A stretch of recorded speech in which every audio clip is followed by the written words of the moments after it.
sentar, por favor. Quero cumprimentá-los, como João cumprimentou ali na carta que ele começou a escrever ali em Apocalipse. Graça e paz a vocês da parte daquele que é, que era e que ainda virá, dos 7 Espíritos que estão diante de seu trono, e de Jesus Cristo. Ele é a testemunha fiel destas coisas, o primeiro a ressuscitar dos mortos, e o governante de todos os reis da terra. Portanto, graça e paz, que o Senhor esteja fazendo-se perceber. Eu digo assim porque muitas vezes a gente caminha pela vida sem perceber a ação de Deus, sem perceber a graça de Deus. Parece que a gente fica meio que cegado por conta de tantos problemas, né? Por conta de tantas preocupações,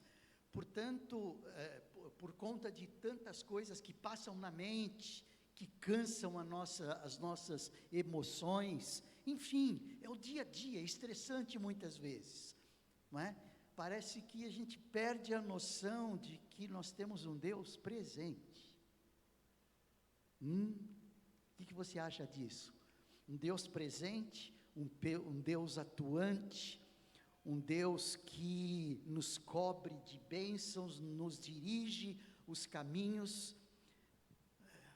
Queridos, como eu preciso disso. Eu falo às vezes as coisas e compartilho com os irmãos, porque olha, eu quero compartilhar e confessar uma coisa para os irmãos. Na realidade, eu estou precisando dessa palavra. Não é? Porque às vezes a gente está assim entristecido por conta de alguma coisa, sei lá, sabe? Eu não sei se você já sentiu, parece que alguma coisa não está fechando. Mas aí nós precisamos estar compartilhando isso uns com os outros. Paulo, Deus está com você. Ele está juntinho, é como que torcendo por você, sabe aquela ideia assim? Para que você esteja bem, para que nós estejamos bem. Então é assim que eu quero que você esteja, sentindo a presença de Deus, e que, como João fala aqui, que a graça e a paz a vocês, da parte daquele que é, que era e que ainda virá, dos 7 Espíritos que estão diante de seu trono e de Jesus Cristo. Ele é a testemunha fiel dessas coisas, o primeiro a ressuscitar dos mortos e o governante de todos os reis da terra. Eu estou me batendo nesse versículo também, porque a carta que nós vamos considerar nesta noite, já que nós estamos olhando aí, de maneira assim muito rápida, de maneira devocional, estamos olhando essas cartas que Deus, que Cristo, que Jesus ordenou que João escrevesse, não é? Escrevesse as 7 igrejas, e nós temos visto aí algumas igrejas, né? Vimos aí em primeiro lugar a igreja de Éfeso, foi a primeira carta escrita, a igreja de Esmirna, a igreja de Pérgamo, a igreja de Tiatira, domingo passado, e hoje vamos falar um pouquinho sobre a igreja de Sardes, ou Sardo, Sardes ou Sardo, e vamos perceber algumas nuances dessa carta, e tirar algumas lições importantes, sem dúvida nenhuma, daquilo que Jesus pediu para João escrever para essa carta. Escrever, na realidade, era de lavra, quem estava escrevendo a carta, era o emissário da carta, ou melhor, era o próprio Jesus, e João estava sendo apenas um amanuense, que é aquele sujeito que escreve. Então, aquele que está emitindo a carta dita a carta, e alguém escreve. João era esse, que escrevia aquilo que lhe era ditado através do próprio Jesus. Vamos ler essa carta? Capítulo 3, nos 6 primeiros versículos. Carta um pouquinho menor, a carta Tiatira, que nós vimos domingo passado, é uma carta mais grande, relativamente grande, vai do versículo 18 ao versículo 29, 12 versículos aí. Essa daqui tem 7 versículos, 6 versículos, 7 versículos, não, é 6 mesmo, é 6 mesmo.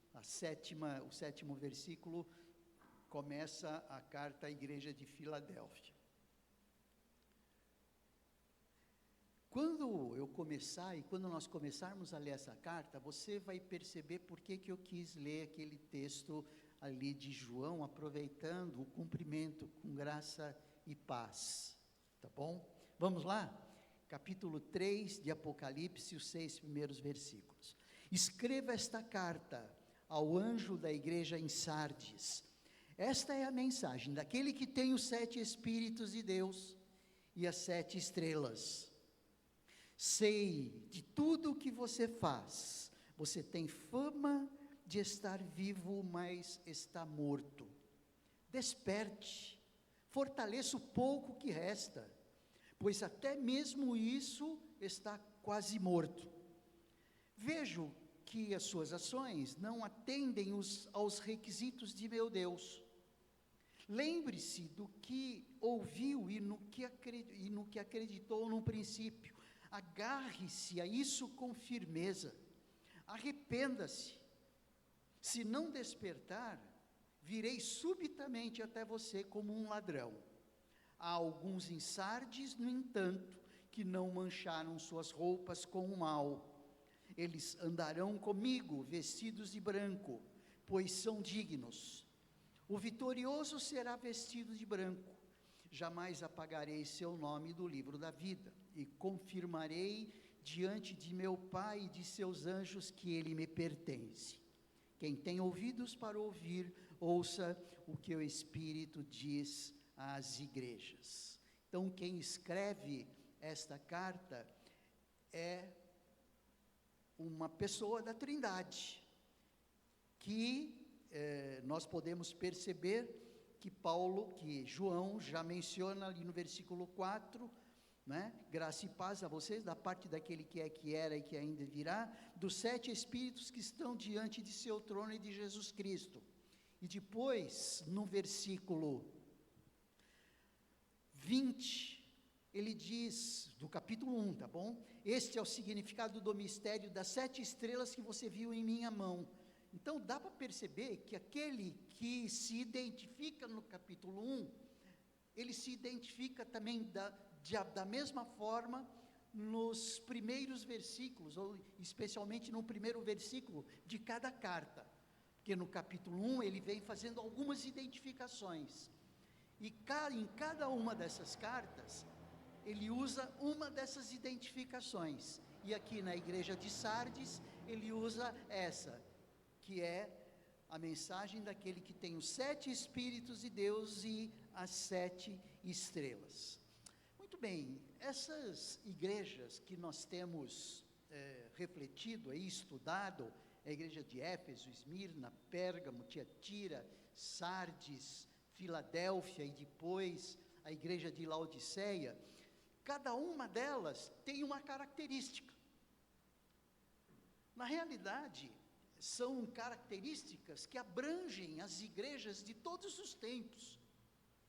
Alguns dizem até que essas igrejas representam cada fase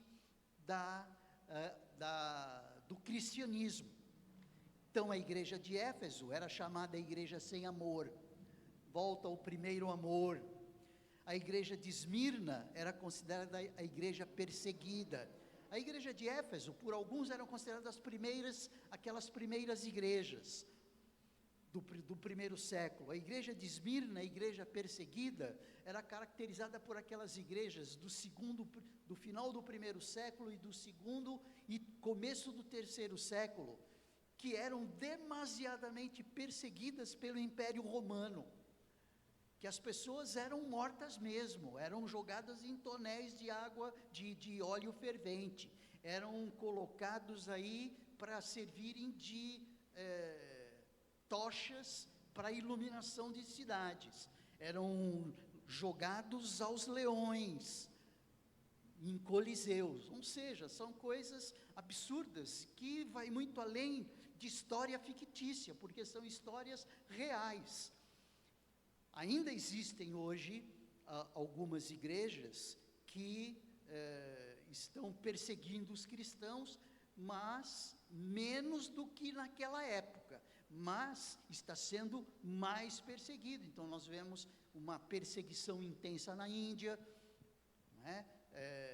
Especialmente algumas perseguições em alguns outros lugares aí da Ásia. Enfim, a igreja de Pérgamo era chamada a igreja transigente. Não era uma igreja intransigente que não aceitava as coisas erradas, não, era uma igreja que transigia, é o inverso, ela aceitava de bom grado até os erros, ou aceitava que os erros eram comuns e normais e não fazia nada para acertar esses erros.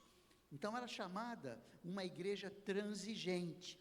A igreja de Tiatira era considerada uma igreja imoral, uma igreja morna. E a igreja de Sardes era considerada uma igreja morta, uma igreja morta. Por isso, eu, mudando um pouco o título da mensagem, eu coloquei ali, dormindo em berço esplêndido. Já ouviram essa expressão? Dormindo em berço esplêndido, não é? Ou seja, vamos deixar passar as coisas, vamos dormir, vamos descansar, dormindo em berço esplêndido, para não chocar ou para não usar essa ideia de igreja morta, mesmo porque nós vimos aí no início o que ele diz, sei o que você faz, ali no final do versículo 1, eu sei o que você faz, você tem fama de estar vivo, mas está morto, desperte.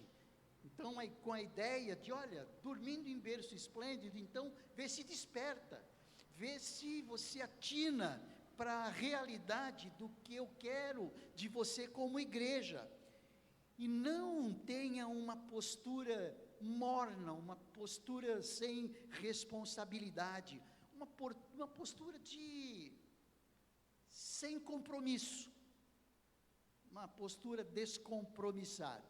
Então, essa é a igreja de Sardes aí, e que alguns entendem que é uma igreja que representa bem a igreja do século XV, do século X ao século XV, que a característica principal das igrejas do século X ao século XV eram igrejas bem formatadas, eram igrejas bem organizadas, só que por dentro era uma igreja morta, era uma igreja que não se impunha, era uma igreja que se passava a mão na cabeça, especialmente dos clérigos, não é?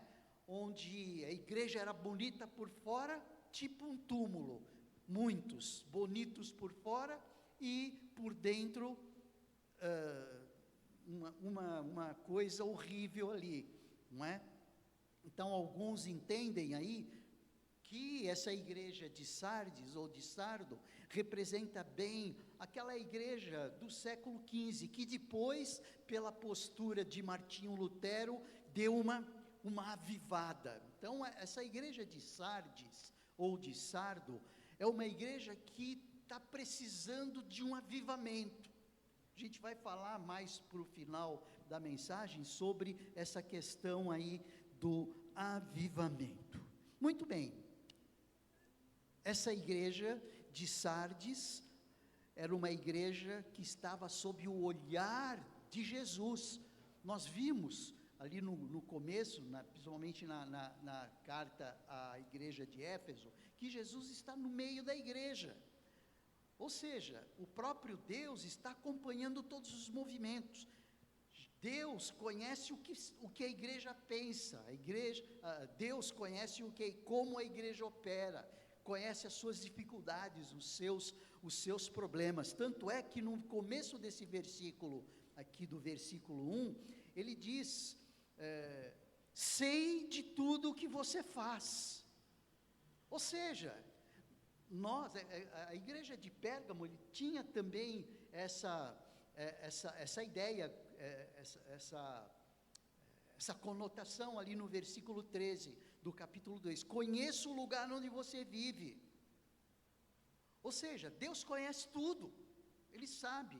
E aqui na igreja de Sardes, ele também diz isso: olha, eu conheço tudo, eu sei tudo o que está acontecendo aí, eu sei tudo o que você faz, eu sei quais são os seus problemas, eu sei quais são as coisas ruins e as coisas boas. Essa igreja, inclusive, a igreja de Sardes, é uma igreja que merecia elogios, e também tinha algumas, merecia bronca, mas também merecia elogios. Ele começa primeiro com as broncas aqui, não é? Você está morto, desperta, fortaleça um pouco, o pouco que resta para você, as suas ações não atendem os requisitos do meu Deus, enfim. Mas depois, a partir do versículo 4, ele diz que em alguns ali na igreja de Sardes não mancharam as suas roupas com o mal. Então, tinha algumas reprimendas, como algumas das igrejas, e tinha alguns elogios. Só para recordar para você, duas igrejas só mereciam elogios: a igreja de Esmirna e a igreja de Filadélfia. As outras igrejas, as outras 4 igrejas, a igreja, para fazer menção delas, a igreja de Pérgamo, a igreja de Sardes mesmo, a igreja de Laodiceia, a de Laodiceia só merecia juízo. Agora, as outras igrejas, a igreja de Éfeso merecia tanto elogio quanto reprimenda, Pérgamo, elogio e reprimenda, Tiatira, elogio e reprimenda, e Sardes, elogio e reprimenda. A igreja de Esmirna e de Filadélfia, que dá 6, merecia somente elogio, e a igreja de Laodiceia merecia apenas reprimenda. Isso daí é importante por quê? Porque nós, como igreja do século 21, seria muito bom que nós estivéssemos sendo merecedores apenas de elogios. Seria muito bom isso. Eu gostaria de participar de uma igreja que só merecesse os elogios de Deus, não é? Mas eu temo que esse não seja o caso. Eu acho que existem alguns aspectos que precisamos consertar, sem dúvida nenhuma, e que mereceria reprimenda. Agora, ficaria ruim mesmo se a igreja do século 21, a nossa igreja, nós como igreja, fôssemos como a igreja de Laodiceia, que só merecêssemos reprimenda, para que a gente possa estar alerta em relação a isso. Afinal de contas, Deus nos conhece a cada um de nós, conhece a nossa igreja como um todo, conhece a igreja batista Vida Nova como um todo. Quem envia essa carta é aquele que tem os 7 Espíritos de Deus e as 7 estrelas na mão, ou seja, é um integrante da Trindade, com essas questões de reprimenda. A igreja de Sardes era tida como uma igreja de aparência. Mas antes da gente continuar falando da igreja, é importante a gente falar um pouco da cidade, porque algumas reprimendas que essa igreja recebe têm a ver como era a cidade, tal igreja. Já ouviram eu falar isso alguma vez? Tal igreja, tal cidade, tal igreja. Nós temos uma cidade que influencia muito a nossa igreja. Por quê? Porque nós participamos do contexto citadino, do contexto de cidade. A igreja de Sardes era uma cidade, a cidade de Sardes era uma cidade muito grande, muito bonita, inexpugnável, ela ficava no alto de uma colina, e para chegar nessa cidade, tinha poucas maneiras de se chegar nessa cidade. Era colocado sobre uma colina muito alta, e de aspecto rochoso, e a dificuldade das outras cidades, dos outros governos, dos outros exércitos tomarem essa cidade, era muito grande, e com isso a cidade ficava muito orgulhosa de si. Esse era um dos aspectos da igreja de Sardes, muito orgulhosa, era muito formosa, tinha uma estrutura bem formada, e com isso ela ficava orgulhosa demais. A igreja de Sardes, ela foi destruída por um descuido em 528 a.C., e depois foi destruída novamente, ela foi reconstruída, depois destruída novamente em 128, por descuidos de não estar prestando atenção, de não estar atenta às suas fragilidades. E isso, na realidade, influenciava demais a igreja, de tal forma que a igreja era senhora de si, ela tinha uma boa estrutura, ninguém conseguia dar uma conotação de fragilidade para a igreja.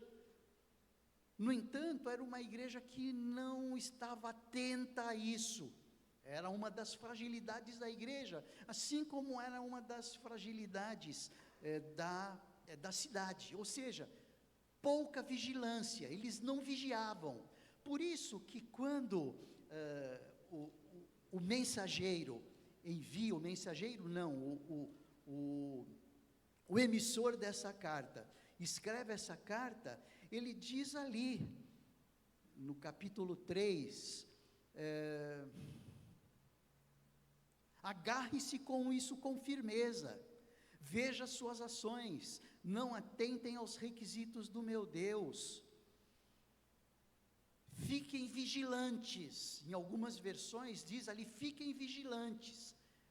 Eles entendiam bem essa mensagem, porque eles conheciam a história da cidade, e a história da cidade já mostrava derrotas antigas por falta de vigilância, e essa é justamente a mensagem que é dada para a igreja, para que eles pudessem entender: olha, vocês precisam ficar vigilantes, vocês pensam que são os tais, vocês pensam que vocês estão fazendo tudo certinho, mas não estão fazendo tudo certo. Então era uma igreja que vivia de aparência, era uma igreja ativa, uma igreja organizada, era uma igreja autossuficiente, era uma igreja que realizava as coisas de maneira formal, tudo muito certinha, mas só que nada com espiritualidade. São detalhes importantes para a gente já ir se comparando, sabe? Como é que está acontecendo as coisas na igreja? Aí eu fico pensando, Igreja Batista Vida Nova, é sempre assim, a gente precisa estar se avaliando como integrante da igreja. Não adianta eu querer estar pegando uma igreja outra aqui e fazendo comparações com a igreja de Sardes. Eu quero fazer uma comparação com a igreja que eu vivo, a igreja que eu sou, juntamente com os irmãos. Estamos num lugar bem arrumado, um templo bonito por fora, bonito por dentro, temos programações bem definidas, temos os cultos durante a semana, grupos de oração durante a semana, temos cultos aos domingos, domingo à noite, domingo de manhã, temos os grupos de música, ou seja, tudo ajeitado, tudo bem organizado. Ou seja, uma igreja, de certa forma, ativa. Mais ativa ou menos ativa é uma outra questão, mas tem uma atividade, nós temos uma atividade. É uma igreja com cultos organizados, que se realizam formalmente e normalmente. Tem uma organização, nós somos organizados, né? Nós temos uma diretoria, nós temos ministérios, departamentos, nós temos comissão de exame de contas, percebe isso? Só fazendo aí comparações com uma igreja que também tinha esse grau de organização, de formalidade. A questão é, formalidade de mais e espiritualidade de menos? Formalidade de mais e santificação de menos? Essa é a avaliação que precisamos fazer quando olhamos esta carta que foi escrita pela própria Trindade à igreja de Sardes e que precisa ter permeabilidade aqui e agora, para nós, como Igreja Batista Vida Nova. Isso é que nós precisamos ficar percebendo aí. Então, na realidade, são abordagens que nós vamos fazendo ao olhar essa igreja de Sardes. Segundo o pastor Hernandes Dias Lopes, nessa igreja havia crentes que só tinham o nome no hall de membros, mas ainda não eram convertidos. Fiquei pensando nessa expressão que o pastor Hernandes Dias Lopes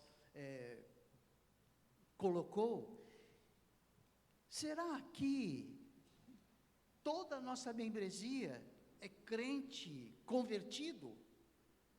São batizados, mas são convertidos?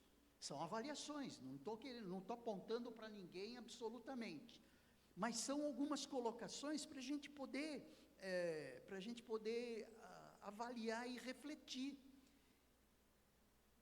Essa é uma das questões que a Trindade mencionava nesta carta que ela pediu para João escrever para a igreja de Sardes. Ok, você é uma igreja com organização ativa, né, organização perfeita. Quem olhasse de fora teria a impressão de ser uma igreja ideal, mas olhando no seu interior. Então é isso que precisamos estar avaliando a isso. O pastor Hernandes Dias Lopes, citando um outro teólogo, James E. Packer, ele diz assim: essa igreja parecia mais um cemitério espiritual do que um jardim cheio de vida. Percebe? Espiritualidade de menos e formalidade de mais. Santificação de menos, expressões de comprometimento. Não é? Eu aponto sempre para o pastor Moisés, porque ele citou isso no culto da manhã, na abordagem de introdução que ele deu. Que devemos o quê? Trabalhar o nosso comprometimento como igreja. E o pastor Hernandes Dias Lopes diz ali, olha, é mais um cemitério espiritual do que um jardim cheio de vida, no caso de Sardes. O mundo não a percebia morta, para o mundo era uma igreja atuante. E a expressão própria do Packer há igrejas cujos cultos são solenes, mas são como o caixão florido e lá dentro tem um defunto. Uma expressão que choca, sem dúvida, choca e precisa, sem dúvida nenhuma, chocar. Tem uma ilustração comum, é uma ilustração, tá bom? Que um pastor, muito indignado com a friagem da igreja, que não é essa friaca da natureza, o frio espiritual, certo domingo, ele anunciou, olha, próximo domingo, nós vamos aí ter um funeral, o funeral da igreja. A igreja achou muito estranho tudo aquilo, isso chamou a atenção da igreja como um todo. Domingo que vem estava toda a igreja lá, Quando eles chegam na igreja, no templo, eles veem ali um caixão mesmo, como muitas vezes nós, quando fazemos um culto fúnebre, nós colocamos o caixão assim, e trabalhamos o culto fúnebre e tudo mais. Então, quando a igreja chegou, quando os membros chegaram, eles viram aquele caixão ali, e chegou o momento que o pastor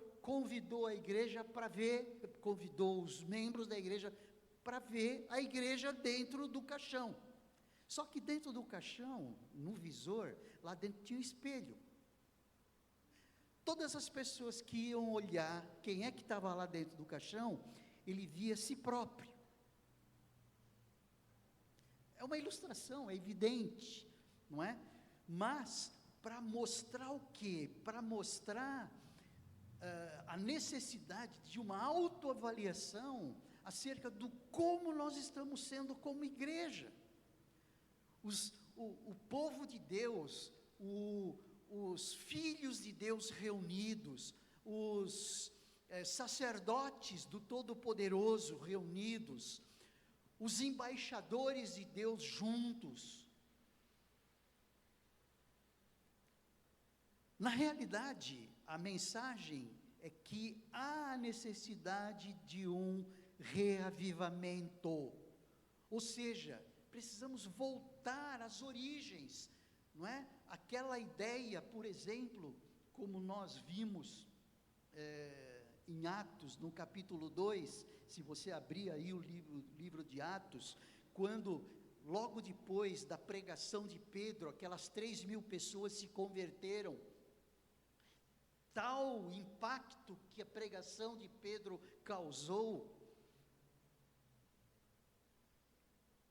E o texto diz a partir do versículo 42, todos se dedicavam de coração ao ensino dos apóstolos, se dedicavam à comunhão, se dedicavam ao partir do pão, se dedicavam à oração. Havia em todos eles um profundo temor, e os apóstolos realizavam muitos sinais e maravilhas. Os que criam se reuniam num só lugar e compartilhavam tudo o que possuíam, vendiam propriedades e bens e repartiam o dinheiro com os necessitados, adoravam juntos no templo diariamente, reuniam-se nos lares para comer e partiam o pão com grande alegria e generosidade, sempre louvando a Deus e desfrutando a simpatia de todo o povo. Veja, se nós compararmos a vida em igreja, a vida em comunidade, como ela foi dimensionada aqui, dá para perceber que existe muita coisa que precisamos arrumar, que precisamos ajeitar. Gente, essas cartas, as 7 cartas, elas são extremamente direcionadas para nós. Nós não podemos esperar dessas cartas uma mão passando sobre a nossa cabeça. Não tem como. Exortativas, são cartas exortativas, nos exortando, nos chamando a atenção, realmente. Então, se nós formos comparar a igreja com esse vigor espiritual, com esse avivamento espiritual, hoje, nós podemos perceber que precisamos mexer, e que precisamos trabalhar essa questão de reavivamento. Precisamos, sem dúvida nenhuma, de reavivamento, quando, nos dias de hoje, existem muitos crentes que, embora estejam em perfeita atividade, levam uma vida sem integridade, compromissados com ministérios, mas descompromissados com a integridade moral, integridade cristã, integridade como homem do lar, integridade como pai, integridade como esposo ou como esposa.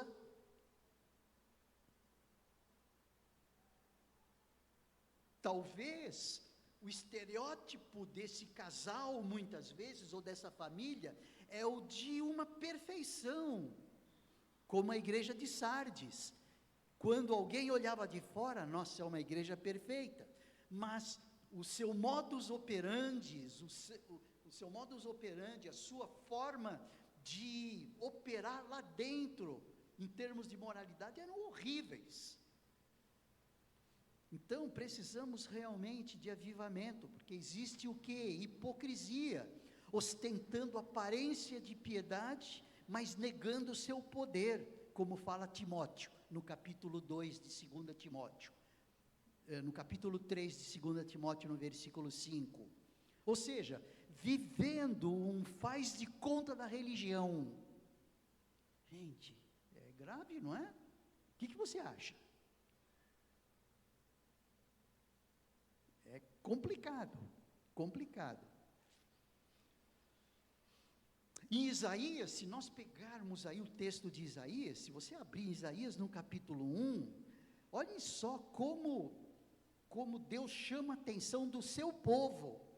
O seu povo era chamado a atenção nessa direção. Abram aí Isaías no capítulo 1, para a gente perceber algumas coisas bem interessantes.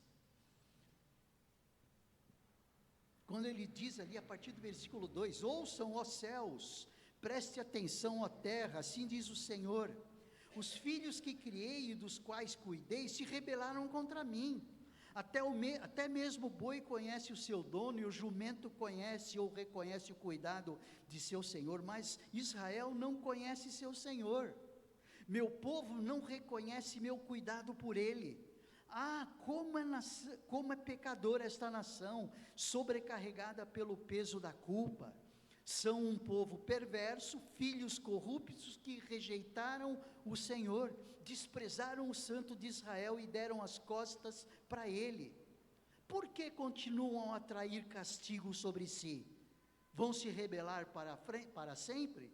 Sua cabeça está ferida, seu coração está enfermo, estão machucados da cabeça aos pés, cheios de contusões, vergões e feridas abertas, e não há atadura nem óleo para dar alívio. Gente, olha só que visualização de Deus para um povo que era o povo de Deus. Então, no momento em que nós estamos olhando aqui essa exortação fortíssima de Deus na igreja de Sardes, olhando uma igreja que aparentemente tinha um jeito de perfeita, mas como Deus vê tudo e conhece todas as coisas, eles sabiam quais eram os problemas, e diz para João, escreve essa carta para os caras aqui, escreve uma carta para o anjo dessa igreja, para que o anjo dessa igreja, que segundo alguns comentaristas, alguns teólogos, eram os pastores das igrejas, para que os pastores cuidem disso. Parece que a gente está vivendo numa outra realidade em relação a esse mundo atual, né? Alguém que ouve uma mensagem assim, talvez ele vai falar, os caras estão vivendo em que lugar? Que país que os caras estão vivendo? Ao ouvir, né, o que nós estamos falando. Os caras são alienígenas, não fazem parte nem do sistema do globo terrestre. Acho que são alienígenas, não é possível.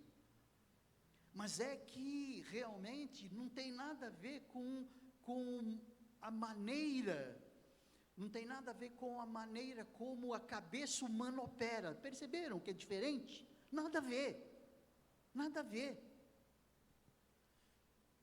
Mas aí é que está. O mundo da perspectiva de Deus não é essa que está ali fora. O mundo que está lá fora é um mundo gerenciado por um Deus com D minúsculo, chamado Satanás. O mundo jaz no maligno, ele é comandado por Satanás, ele é gerenciado por Satanás.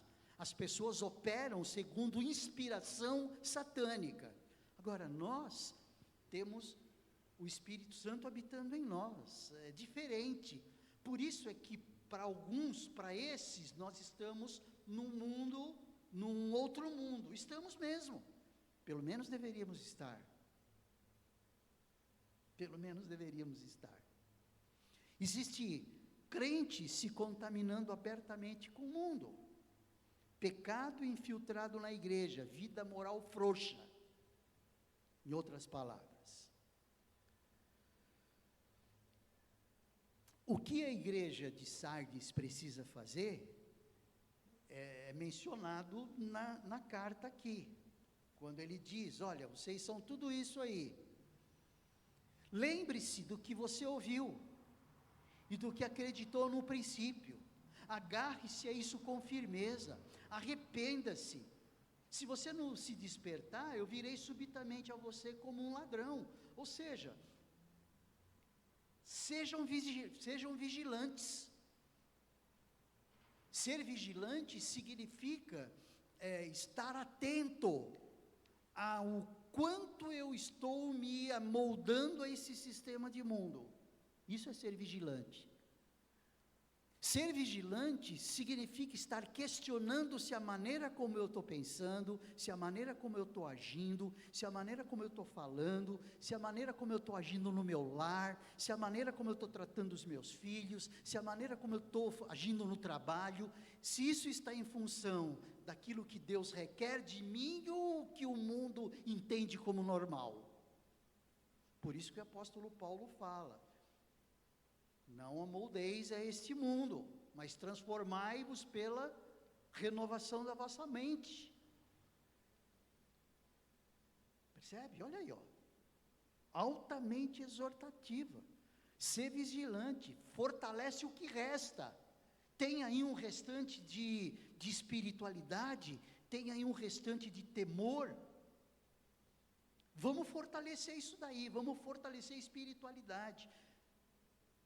Lemos a Bíblia 5 minutos por dia, gente, vamos ler 10, vamos começar a ler 10, ok, cria ritmo nos 10, depois vamos ler 15, vamos criar ritmo nos 15, por quê?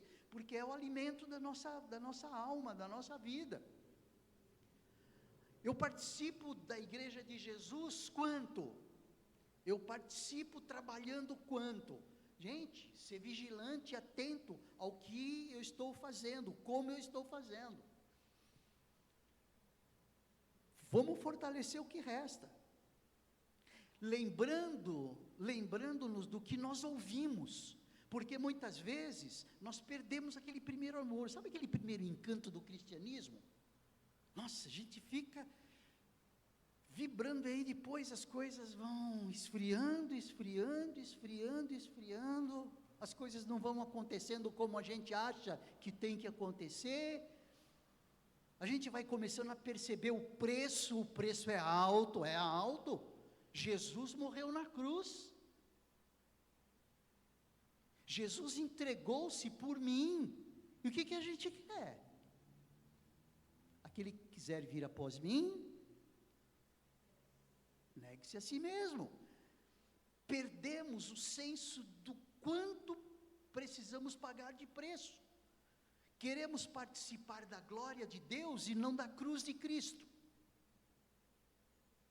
Queremos participar da glória de Jesus, mas não queremos participar da cruz de Cristo Jesus. Quando Jesus disse, quem vier após mim, negue-se a si mesmo. Carregue a sua cruz, tome a sua cruz e siga-me. É isso que o emissor dessa carta está dizendo para o anjo dessa igreja, para que a igreja se emende, guardar, obedecer e arrepender-se. É uma volta à palavra, uma volta à vigilância espiritual, uma vigilância em relação às ciladas do diabo. Satanás está ao nosso derredor, rugindo como leão, a fim de que nos possa tragar. Parece que às vezes nós nos esquecemos disso, não é mesmo? Parece que nós começamos a discutir com pessoas, como se a nossa luta fosse contra as pessoas, e não é, a nossa luta não é contra a carne e o sangue, sim contra as potestades do ar. Nos esquecemos disso. Então, existem algumas coisas que nós nos esquecemos, e o que o emissor dessa carta está dizendo para a igreja de Sardes vamos lá, gente, vamos retomar isso aí, vamos ser mais vigilantes, vamos obedecer mais, vamos fortalecer tudo isso, vamos lembrar o que você ouviu, o que você ouve, Vamos voltar à santidade, santidade. Se incomodar quando coisas perversas vêm à nossa mente, ou não vêm coisas perversas da nossa mente? Não vem? Será que é só na minha?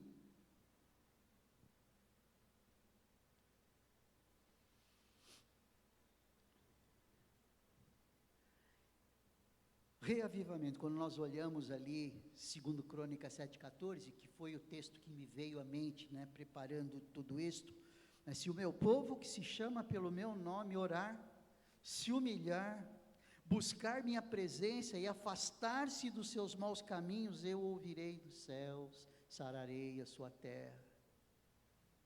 Não é? A palavra de Deus é tão clara, não é não? Não é clara? Absolutamente clara. O grande problema é nós colocarmos em prática tudo isso. Nós muitas vezes sabemos aqui, mas na hora de colocar em prática nós esquecemos. Falta de vigilância. Falta de vigilância. E aí no final, as bênçãos aí, o vitorioso será vestido de branco, que é uma expressão de santidade, uma expressão de proximidade em relação a Deus, né? Será vestido de branco, jamais apagarei seu nome do livro da vida, e confirmarei diante do meu Pai e de seus anjos que ele me pertence. Quem tem ouvidos para ouvir, ouça o que o Espírito diz às igrejas. Sempre as cartas são terminadas assim. Quem tem ouvidos para ouvir, ouça o que o Espírito diz às igrejas. Essas cartas incomodam. Não incomoda? Essas cartas incomodam. Parece que é mais gostoso nós ouvirmos assim: venham a mim, vocês que estão cansados, oprimidos, que eu vos aliviarei. Ai, como é gostoso isso. Sem dúvida que é gostoso. Sentir a mão de Deus acariciando a nossa cabeça, né? Mas a chicotada de Deus, elas são perceptíveis também, elas doem. A gente não pode esquecer que Deus é amor, mas Deus é justiça. Não é? Quando Ele diz lá que, olha, eu vou pegar pesado com vocês. Vou pegar pesado com vocês.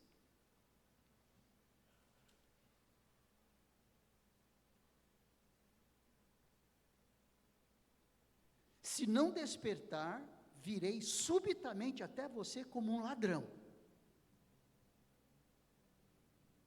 Justiça, porque Deus é justo.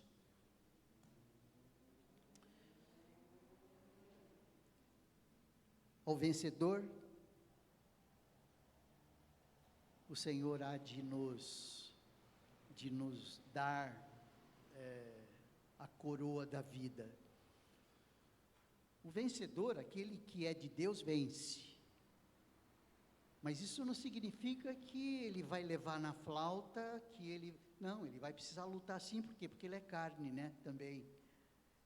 Ele é carne também.